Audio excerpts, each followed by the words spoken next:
Welcome back to the CONVO Couch, ladies and gentlemen. I am Pasta Jardula. Hi guys. How are you? I'm Fiorella. No, the music was coming and it like took me off guard. It did? It caught you off guard? So Let's get you back on guard with some breaking news, fam. well, before we do that, Fam count 2. no, before we do that, let's talk about what Facebook is doing. Oh, okay. Yeah, we need to talk about that. Yes. So Facebook is basically messing up our settings. It's making it private whenever we try to put something public. It's keeping us from sharing things with you guys. So if you are watching this, make sure to share, because I constantly get blocked even if I wait when I share things, or the post is made private, like the video is made private without my consent and just switches automatically. And there's just been like countless issues, and I know like this is because of the censorship that's been going on Facebook, and it's not good. Do you have anything to say? There's a lot of other stuff too as well. They're kind of not even letting us advertise. They're not like boost our Right. post, and they've been making us go through hula hoops. One of our producers actually filled out paperwork, sent it on in Instagram, Facebook, and they still will not allow us to put money for advertising behind all our material, and they're kind of just passing us off as like fake news sorts, and then Yes. taking down our publics, going private. There's all the things that the fam talked about. So we need you to do. We still need you to do us the favor. Go over to our pages, like, subscribe, hit the bell. Let us know if it's not working. If you have a problems, we need all the information back so that we can use it as a case when we go to them, when we start writing there. Johnny, our producer, wants to go knock on the door in San Francisco at Facebook and go, "What the F, man? What the F?" Once they started censoring Alex Jones, which is why I was against that, not because I like Alex Jones, but because once they do that, Zuck and these neoliberals can all go and censor every independent news media outlet. Yeah. And that's exactly what they're doing. So Yes, and this is kind of the fascist behavior and stuff of censoring voices and stuff, where Trump can use his weaponry. And he's already been talking, oh, the whole multimedia is against me, the whole social media is against me. I think Anomaly talked about it on the show as well. And he can use that as weaponry. He can play Right. the victim, because here are because these. he's right in that aspect. He's absolutely right and stuff, where you got all this shadow banning, which is the next step. I think they're just going to start taking us out of the algorithms. Something's over here, sorry, going to decline that. But anyways, fam, let me get this back up for you. And we have a big announcement, right? Did you want to say anything else on that? Yeah, this morning Joe Biden announced that he was running for president officially. Last week we heard he was going to announce officially. This morning he Malarkey. officially Malarkey. announced, and his poll numbers With all due have respect, probably That's a bunch of malarkey. It's a bunch of malarkey, fam. Sorry. they've probably gone down already. His numbers. I mean, he has so much baggage. It's Oh, yes. ridiculous Yeah. for me. And What- If he goes down, what goes up? Is that, were you saying Bernie's numbers are going to go up? For sure. His financial donations? His donations are already going up. I mean, on Twitter, people were donating $4.25 for April 25th or $20.20 for 2020. And everybody has been posting their receipts on Facebook and Twitter. So all of you guys should check that out. Thank Just try you, to look Joe. for, for Bernie's receipts. So let's start by basically talking about what I think is going to happen, right? Yeah. I posted a few tweets. To me, when Joe Biden announced he's running, the Dems are officially now Me Too hypocrites. Even if it wasn't something you deem as sexual assault, there are enough videos and enough people to at least question it. And the Democrats are completely like letting that go because he's a Democrat. If it was a Republican with all these allegations behind him, they would absolutely be going crazy over it. They would be demanding him to step down. They would be doing all of this. But because it's a Democrat, they don't care. Yeah. Well, they've all supported him, too. They've all, Yeah. Nancy Pelosi and Dianne Feinstein and Chuck Schumer, and even Alyssa Milano kind of supported all the neoliberals out there that just said, hey, what he does is not bad. He's just Joe. You don't know Joe. He's the touchy Lady guy Gaga and came stuff. out. But Like, it's just crazy. Yeah. They've also played all their cards, right? So it's either going to be Bernie or they're done, because this is their last This is it? thing. Like, they've you know tried they got one more back there, fam? Kamala, they've tried Beto, they've tried Buttigieg, Buttigieg. Warren, Booker, Castro, and then we have Biden. Yeah. And Biden is the last one, supposedly the one that, can go head to head with Bernie. And literally, like, without this, they're done. And Joe Biden isn't going to rise in the polls. He's going to go down, like we said, from all his baggage. Yeah. So that's what I think. And then Bernie's money, as Yeah. we said, is going to increase as well. Yeah. And I think there's a lot of stuff too. You got to harp on this stuff. We did a show about this. We kind of already touched on these things. Yeah. We're going to talk about a couple reminder. issues that aren't being talked about, just Right. so you could, because there's so much baggage with Joe. Mm-hmm. And I've talked about this before, fam. I said, can you imagine Obama trying to run nowadays with all the information age, with everything's Mm-hmm. out there and stuff? Granted, a lot of stuff came after his presidency. He didn't have the shit swamp that Biden and Hillary Clinton both have, that you just start doing Google searches and shit's going to pop up on these people, fam. Even that video with the crime bill, when you have Bernie talking against the crime bill and Biden talking for the crime bill, it's just so powerful. So there are several reasons why no to Biden. And like he said, we've already gone over it. But this is just like a summary. If you guys want to go to my Twitter, Fiorella_IM, I have been talking about him a lot. So why no to Joe Biden? Number one, he wrote the crime bill. He didn't just push for it. He wrote it. Anita Hill, we know where he stood with Anita Hill. He humiliated her. He supported the TPP, which it helps outsource jobs. He voted for the Iraq war. He loves PACs, corporations, big banks, and Wall Street. He hasn't said he's not going to take PACs. He voted for the Defense Against Marriage Act, DOMA. Yep. And then years later, he decided he was for the LGBT community, which is common during these times, right? That's probably the least of his things. Number 7, he backed bills preventing student loans. So be discharged in bankruptcy. So before that, you could potentially file for Chapter 7 bankruptcy and get your loans removed through that. However, he backed the bill that made it impossible for you to do that. He hates millennials and loves billionaires. He has said numerous times that he has no empathy for us and that billionaires aren't the problem. Number 9, he smells your hair. So that was a funny one because he's been caught smelling women's hair, and it's kind of weird. And I think give me a weird. break thing is still great too, as well as when he was in front of an audience talking about, oh, this generation thinks they had it tough. Give me a break. Give me a break. And then the same kind of schmucky kind of comment in the same tone. Oh, I don't think 500 billionaires are the problem over here. They're good guys. Like, yeah. He's like, I'm not Bernie Sanders. I'm like, we know. Yeah. We know you're not Bernie. I think it's important, though, too, is like once we go through these, fam, that we have to talk about this, about what really the plan is here, because with all this dirt and mud, and we're going to go over some more stuff with Joe Biden, the question is, why would the Democrats run him? I mean, I think it's all about getting to the second count, getting to the superdelegates, trying to muddy the waters, trying to pick up maybe, I don't know, elder votes that would be Bernie's. That I don't know if they saw some polling data that says maybe they can pick up some over 65 votes that would take away from Bernie. Well, it's just a name recognition, right? He was the vice president, and he had this image of being just, oh, your Uncle Joe. But really, like they weren't really spreading the truth about his weird situations with children and the whole allegations with the women. I mean, this is the first time it's become popular, but women have been talking about him being creepy for a while. Yeah. And then the whole Anita Hill thing, they try to bury it under, and it's just ridiculous. I think they're running him because they think, okay, Bernie Sanders is running. He's an old white guy. They're so stupid. They're like, let me run another old white guy that's only a year younger than Bernie, but we're still going to talk about how Bernie's too old. And that we're still going to talk about how Bernie's too white, even though he's Jewish. Yeah. And first generation immigrant. And we're still going to, pretend that that Joe is more progressive and that he's going to be the front runner. He can beat Trump when he's highly unpopular, not only by his people in his own party, but by the Republicans who think he's an idiot. Yeah. So it's stupid. Look at that picture right there, fam. Can you see that? It's a million words, It's man. just- But you have more That's a dirt real on him, picture. though. Over under, fam. Who has more dirt? Hillary Clinton or Joe Biden? I mean, because you look back at all Hillary Clinton's voting records. Biden's got more shit that he's voted against, and more things that they're gonna stick on him. More dirt than Hillary does when it comes to his voting record. He's pretty much a Republican. I mean, he opposes Medicare for all. He literally opposes Medicare for all. What mostly every major country has besides us. Yep. He opposes it. He opposes the legalization of marijuana. Okay? Yep. That does it for you, fam. Done.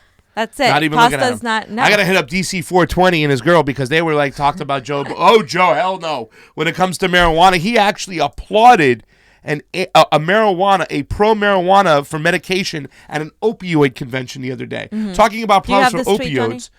Clapping. So he also voted for the Patriot Act, which is giving more surveillance. on us. He voted for bank deregulation. Again, more Wall Street Here's stuff. another big one right after that, though. The intercom bill. Huge. Voted for the bankruptcy bill, which is related to that, the student loan.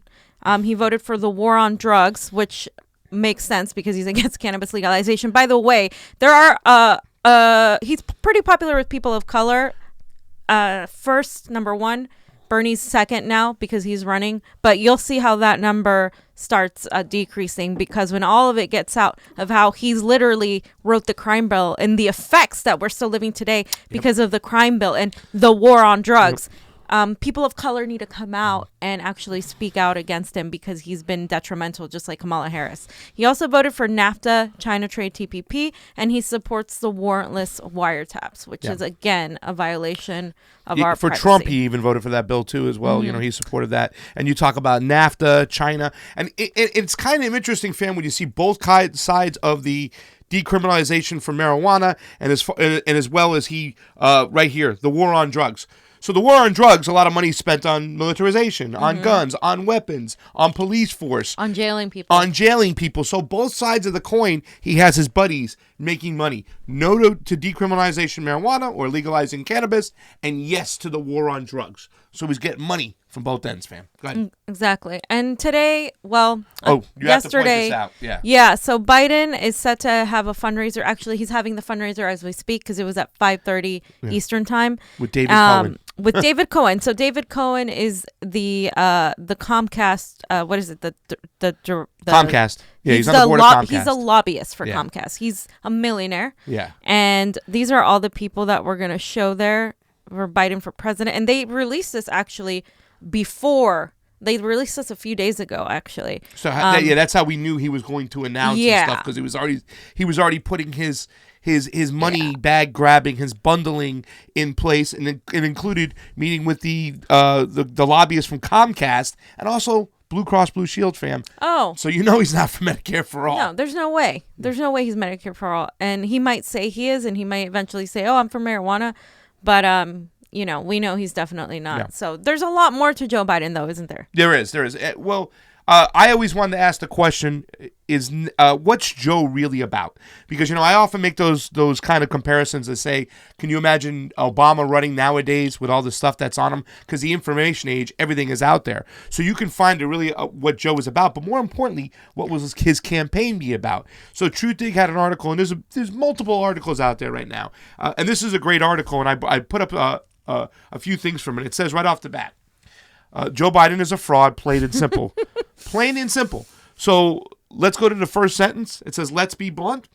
As a supposed friend of the American workers, Joe Biden is a phony. And now that he's running for president, Biden's huge task is to hide his phoniness. And fam, that's all it's going to be. Everything we start grabbing out there, we're going to start putting forth. And the next sentence, it says, from the outset, with dim prospects from small donors, the Biden campaign is depending on big checks from the rich, fam, and corporate elites who greatly appreciate his services rendered. So all his buddies from the past, you know what I'm saying? He must rely heavily, at least at first, upon old-fashioned networks of money bundlers, political insiders, former ambassadors, and business executives, the New York Times reported on Tuesdays. So, fam, it's back to business as usual. This is the HRC of the race. All the big dollars, all the lobbyists, all the money, everything there. Doesn't he have the biggest people behind him? I mean, he has the Obamas behind him. And I feel like it's going to come down between him and Kamala Harris for who's going to run against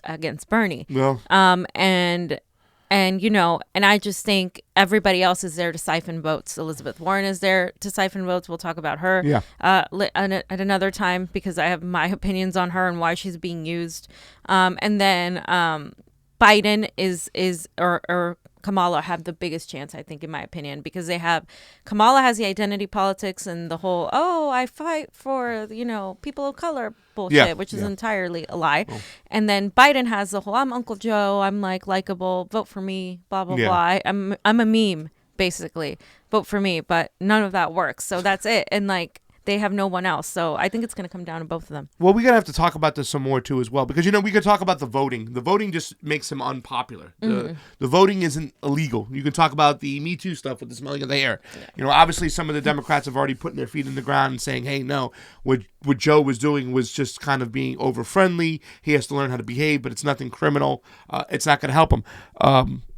But it's not going to disqualify him. But the thing that would really disqualify Joe Biden is his case for what happened in Ukraine. Because it's straight out fraud. It's straight out robbery. It's straight out abuse of power. And it says, forget creepy. Biden has a major Ukraine problem. And then The Hill also reported, and this guy, John Solomon.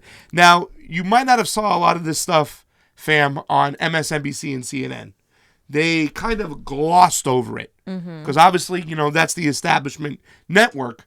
But now we have some serious problem. And the basic skinny about it is, and you could look at the Hill article by Solomon. It said Joe Biden's 2020 Ukrainian nightmare, a closed probe is revived. And even what's going on is like there's talk about the Ukraine prosecutor talking with Trump's Anthony Barr, talking with Barr about sharing this information, about reopening this case. And the skinny is Joe Biden was Obama's front man in Ukraine, and he abused his power to get the Ukrainian head prosecutor, fired so he could put in his own friendly prosecutor that would drop the probe of corruption against this natural gas company called Burisma. Now, remember that name. Because the only problem is that Joe Biden's son, Hunter, is on the board of Burisma.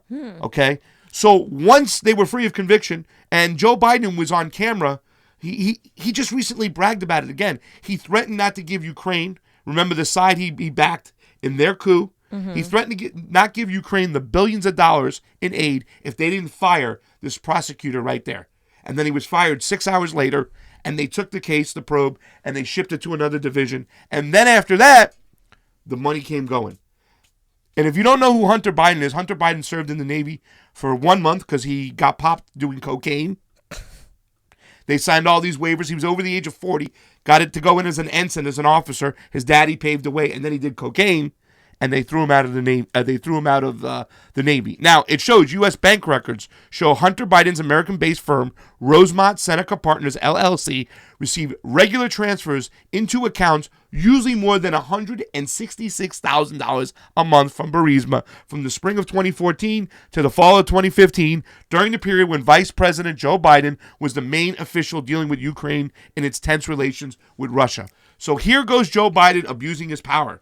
And he funneled, they give billions of dollars of Joe tax dollars money, your tax dollars, went to Ukraine, and then they used this money, fam, a piece of this money, to funnel it through a company to give it to Hunter Biden.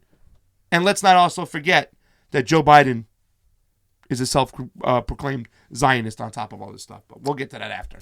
So, fam. Wow. I mean, they're going to reopen this case. They're going to start speaking to the Justice Department now.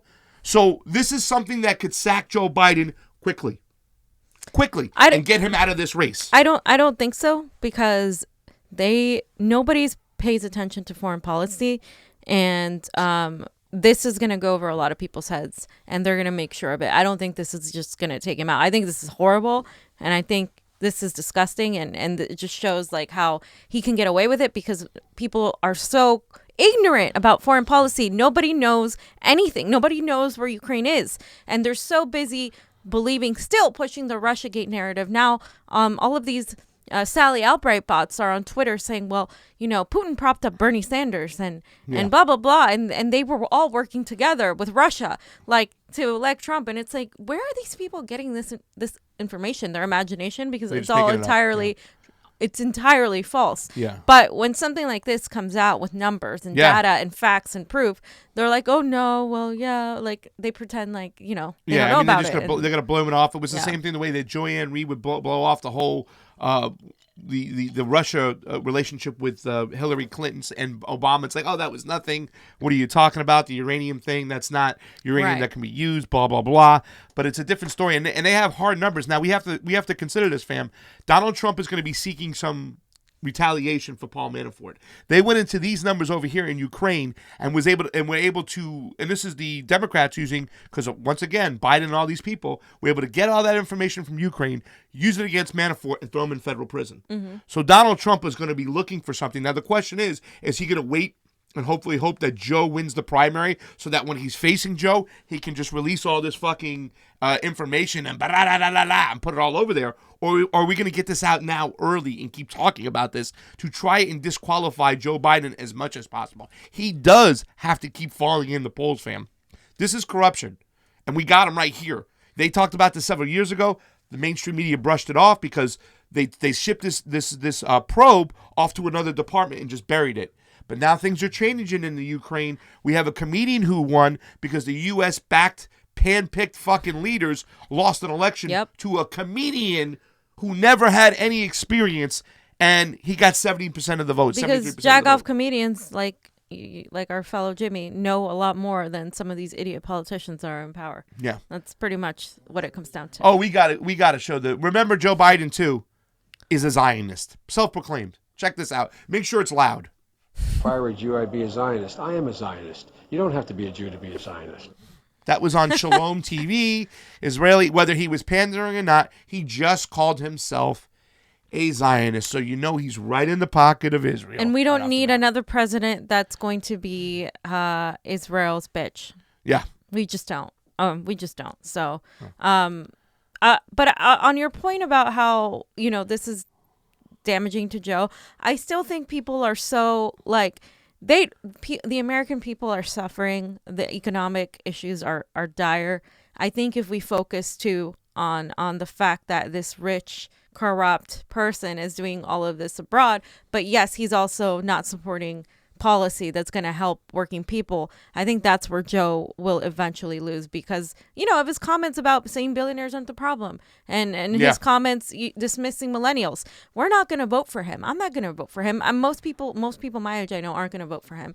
And I think that is a way to go. I unfortunately, I don't think the majority of America is intelligent enough to realize just how bad the situation in Ukraine is. But it's up to us and other people to talk about it and make it like a mainstream thing. I mean, Joe Biden and Barack Obama pretty much supported a side that was just anti-Russia, that eventually money that we were using to fund them and help them out went to neo-Nazis. Went to neo-Nazis, militia groups that were neo-Nazis. And it just tore the country apart. And we did that, why? Because it was Ukraine neighboring Russia, and we wanted to create more tensions with Russia. Not to mention that Joe Biden was always a NATO pusher. He's got a war hawk fucking mentality. The laundry list is like 13 deep with Joe Biden right now. Like I said, I'm pressed to challenge him of who has more shit on them, Hillary Clinton or Joe Biden. Joe Biden from the voting standpoint, probably more. Hillary Clinton maybe from more corrupt and money taken. But Joe Biden has his slice of pie there, fam. And he has it in the Ukraine. And once again, I'm just questioning, why are they do this? Why are they doing this? Is this just all a plot and a ploy to get to the second round of delegates by muddying the waters as much as possible? I think so. I mean, I think they're trying to divide with as many people as possible. So Bernie Sanders would have to win by a large margin. Otherwise, the second superdelegate vote is where they're going to try to screw him. Didn't somebody just tell you the other day, fam, they'd rather elect their candidate, not select their candidate? Some Sally Albright troll was like, yeah, I want to elect my candidate, not select it. Yeah. And it's like, really? Oh, now you want to do that? Oh, okay. But in 2016, it was okay to coronate Hillary, right? Okay. It was her turn, fam. It was her turn. I'm with her. We have a super chat. We do have a super chat contribution. Can you put it on up? I can't see it. It just has an address. So I looked it up. What is the address?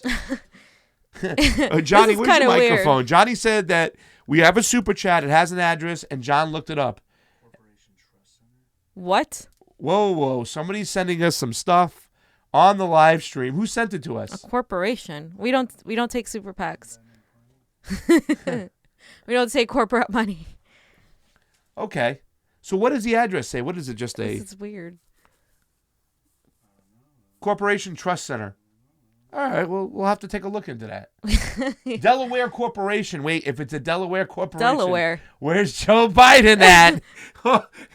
It's like that thing where my cousin Vinny goes, is there any more shit that we can pile to the top? Is it possible? Yeah, here he goes. CTC, Corporation Trust, something with Joe Biden, it looks like. Something else we didn't know. I mean, whatever it is, we're going to see there's more and more and more stuff on Joe. And we're going to combat these freaking candidates at every step of the way. I am so waiting. Johnny is working on a Peter Buttigieg, reasons not to vote for him. And once again, I think FAM identified him as the soft-spoken, charismatic, Obama-like guy who doesn't have identity politics, who doesn't have a history of a lot of shit, who was okay with supporting investors in a park right around the corner from his house while gentrifying the area. When you look back when Bernie Sanders says, over my dead body, I'll let some real estate investors come over here, you can see the differences. He's not a progressive. Not a baby Bernie either. And you're also concerned a little bit about Elizabeth Warren, especially when she's offered student college debt forgiveness. I love that. But Bernie actually talked about it first, but then he kind of like fell back a little bit because people called him too radical. And he's the one that first talked about it. His whole education plan in 2016 had a whole thing on student loan forgiveness. And Elizabeth Warren is just copying him. Yeah. And really, just like that, quickly some progressives are like, hey, oh my God, Bernie could learn a lot. Oh my God. And she's for reparations and all of this. And it's like, she literally said on TYT, she said, I am willing to take corporate super PAC money after the general, like after the primary. So in the general, she literally said that. And she said she's a capitalist in her bones. I'm sorry, but if we want to change the status quo, as much as she has decent policy, her foreign policy is not there.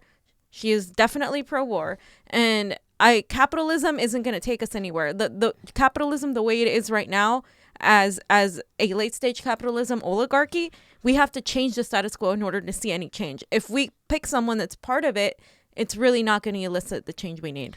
Yeah, and it kind of hurts every single time that Bernie Sanders says, I've been friends with Elizabeth Warren for a long, long time. And he's the one that kind of mentions a lot and stuff. And once again, she believes in capitalism with a conscience of sorts. But like you said, the foreign policy is not there.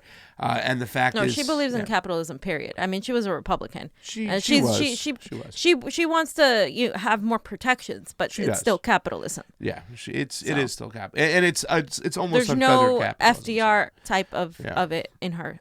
From her. So. And Buttigieg also said something that you didn't like as well, too. So Buttigieg, just so you guys know. I got to start saying his name right. How do you say it? Buttigieg? Buttigieg. Okay. Buttigieg across the USA. Buttigieg said that he can't beat Trump, or that Bernie can't beat Trump, but that he can. And he said that Bernie lacks novelty from last year. And so we have this video here. Yeah.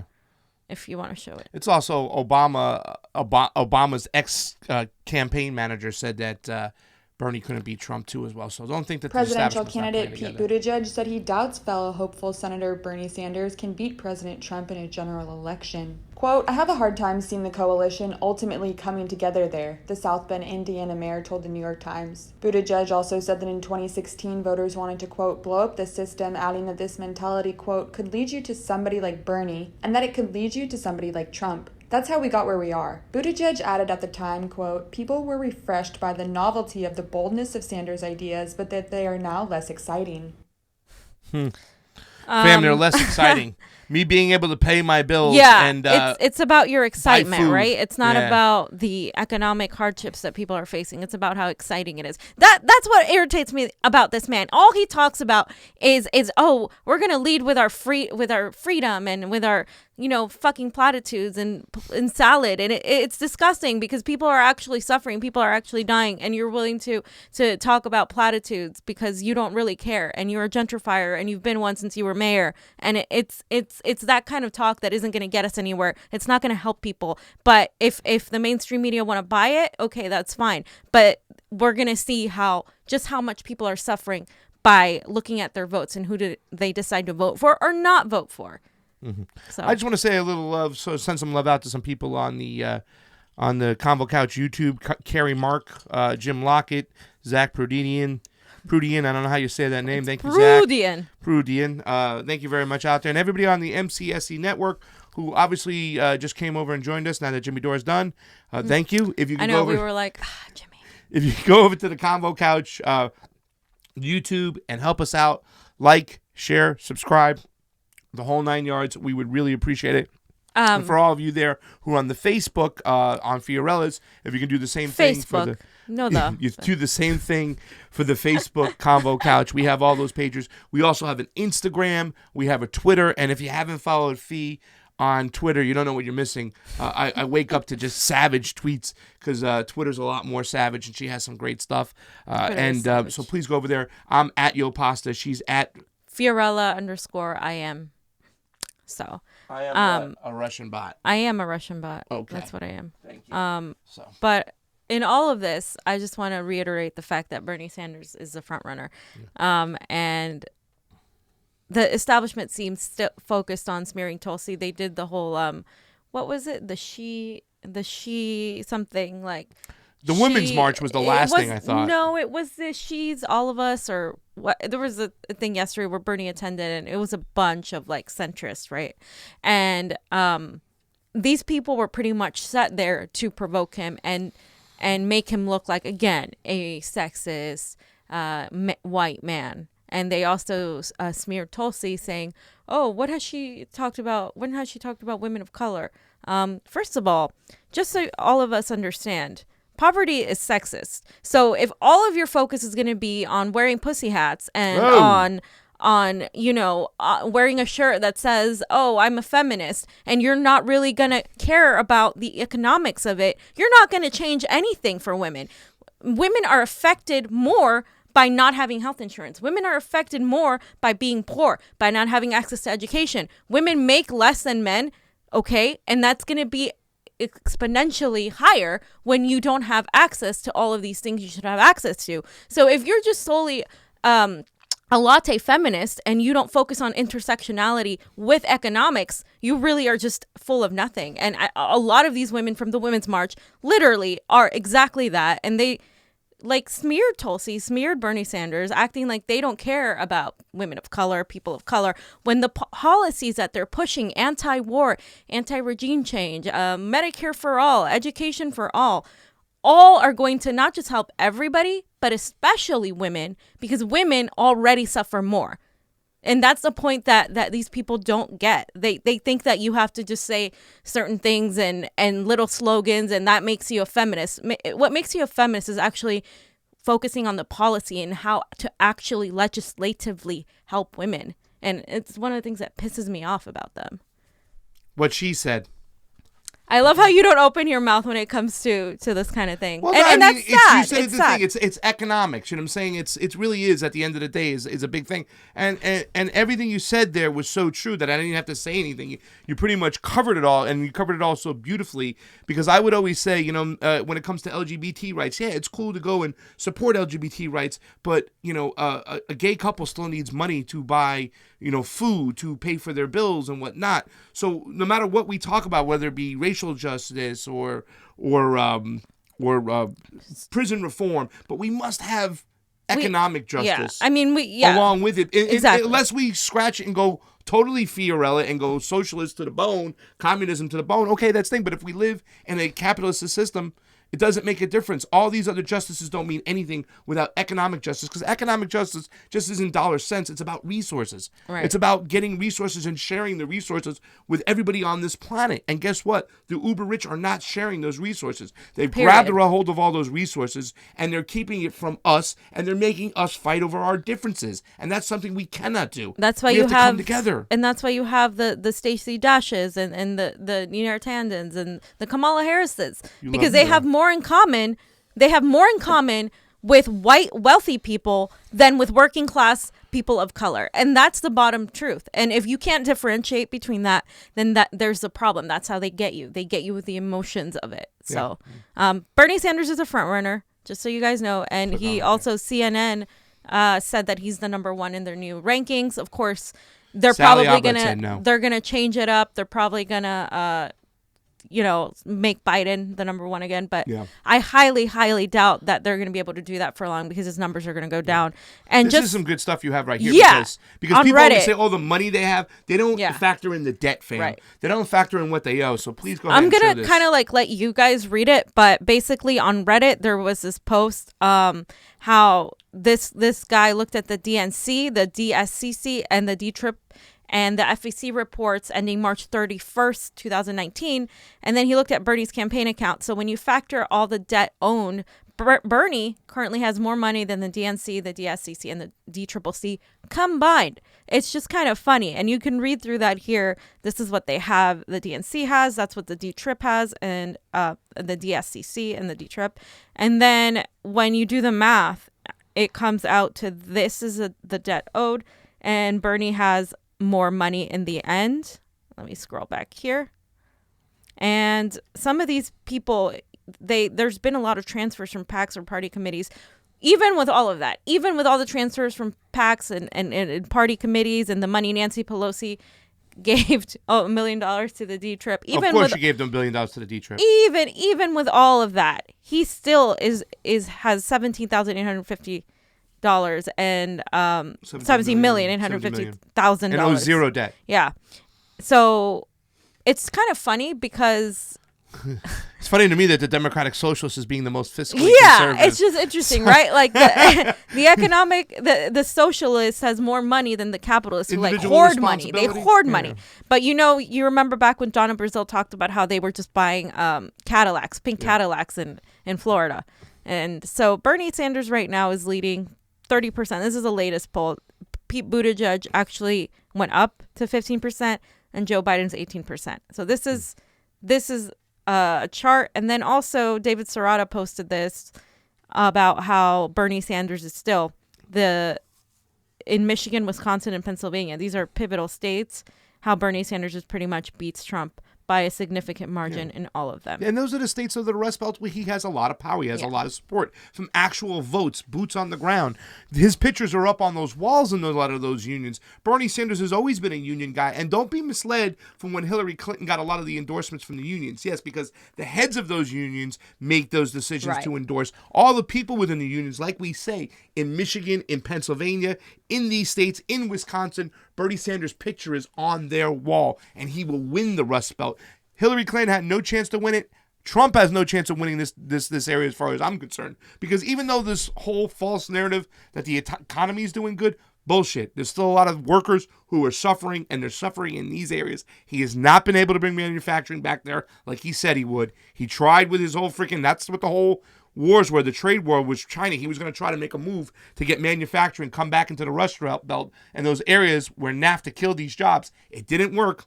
Sanders is going to come in, and that's why these poll numbers are the way they are. So don't be misled when they say the economy's doing good. Yeah, the economy's doing for the uber rich. For the workers on the ground, they're going to still support Sanders, and the evidence is right here. And Biden isn't going to do that, and neither is Kamala Harris. Hell no. Kamala? No. Yeah. No one even knows her outside of California. Yeah. I mean, once again, there's so much dirt on those two front runners, and I think that's why they're trying to sneak Mayor Pete in there and try to do what they can do and stuff. But fam, I think that was a great show. Did you want to finish up with anything else besides? Can you tell the people to come over to our YouTubes? Maybe if they'll listen to you. I did have a tweet. I'm sorry. What did we have? Oh, you want to? Oh, yeah, because I love this, fam, because this, once again, talking about economics, the boomer generation needed just 306 hours of minimum age work to pay for 4 years of public college. Millennials, you guys, you need 4,459 hours. The economy today is rigged against working people and young people. This is what we are going to change. And my sister sent me that this morning. Janine, thank you very much. I'm glad you're back in there. I know I've seen that before. I've talked about that. Like, you could pay a whole year of college with a summer job. That's what my parents did. You know what I'm saying? Well, not my parents, my relatives did. You know, they went to school 1 year. They worked a summer job. They paid off that year. So by the time they got out of college, they weren't strapped with all this money that you guys, and I feel really bad. You guys went to UCF. You have bills to pay. You have loans. And I think it's just a shame. It's ridiculous, and the fact that Bernie Sanders is always bringing it back to the economics of it, always bringing it back. He's not about platitudes. He's not about the identity politics, and that's what they criticize about him. Oh, they want him to be about the identity politics. They want him to be platitudey, but he's not, because he knows the only thing people care about is how they're going to pay their rent, how they're going to buy their food, how are they going to get gas in their car. That's what people care about. People don't want to hear about how you believe in freedom. People want to hear the real reality that they're living. And that's the bottom line. Bernie Sanders addresses that like no other candidate. All of them are copying his ideas and making it their own, and stupid people are falling for it and saying, well, like, oh, well, look, like, there's new people. Like, no, none of them are going to follow through with what he's saying. And the only other candidate that I would vote for is that I think is progressive is Tulsi Gabbard. And she is amazing in foreign policy, and I would love to see her doing something with that. I'm trying to look for the comments here to try to get them up, but I couldn't do it. It's hard to get a good signal down here, but I want to thank Steve Woolbrandt. Thank you, Steve. You're always I got to meet him the other day. He was amazing. It's great to see you. Jason Small, Gilbert. What's up, Jason? Jason is over there. Who else we got up on that thing over there? I can't really see. There's a lot of people on the MCSC network. There's a lot of people that's going over to our Convo Couch YouTube. Thank you and so Facebook. much for going. Thank you, guys. Yeah. Click, subscribe, like. The whole 9 yards. We're going to get out of here today. I'm Pasta Jardula. And I'm Fiorella. Please be on the lookout for a Peter Buttigieg video. Yeah, Fam's going to give you all the ways, and she ain't going to hold back from her savagery. Bye, guys. Bye.